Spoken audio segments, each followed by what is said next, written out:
All right, you guys, let me tell you something your stylist may have never told you. I know I ain't mentioned to a whole lot of my clients either. You know that hair chart that everybody uses, the one, the 3A, the 3B, 4C, 4A, and all of that jazz? Well, that chart is not the complete science of your hair. The system most of us recognize today was popularized by hairstylist Andre Walker in the 90s, and then he's known for doing Oprah's hair, and it was introduced alongside the marketing of his personal hair care product. And listen, it was great marketing. It gave consumers an easy language for talking about their hair, and then it took off.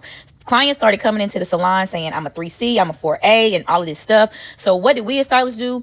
We adopted the language too, not necessarily because that's how we professionally are taught to analyze hair, but because it actually allowed us to meet you at your level of understanding. The problem came when a simple classification system started becoming an identity, because somewhere along the way, curl patterns started being treated as good, easy, and more manageable hair, while tighter, coily textures were described as unruly or some kind of difficult. And that is where we really need to have a different type of consultation and conversation, because your hair isn't better because your curl is looser, and your hair isn't bad because your coil is tighter. And now that we understand that, let me get you guys together a little bit. Hair at its foundation, we're really only talking about 4 general curl pattern categories. You got straight, wavy, curly, or coily. Then we have to look at the actual characteristics of your hair. Is the actual hair strand fine, medium, or coarse? What's your density looking like? What's your porosity? How's elasticity of your hair? What's the condition of your cuticle? Is there any damage or is there breakage? Has the hair been chemically treated? That does include color.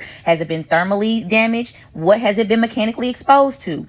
All of this information is going to tell your stylist more about how to care for your hair, more than you simply telling them that you're a 4C. So I'm not telling you to throw the curl chart away. I'm not saying that. What I'm telling you is to stop letting a curl chart tell you whether you have good or bad hair. Your curl pattern is one characteristic of your hair. It is not the whole story of your hair. And once you understand that, you can finally stop trying to make your hair behave like somebody else's hair that you've seen online, and really understand how to properly care for your hair that's actually growing out of your head. Good hair is hair that is kept in good condition. The texture is really not of importance. That is hair literacy, and that is hair wisdom.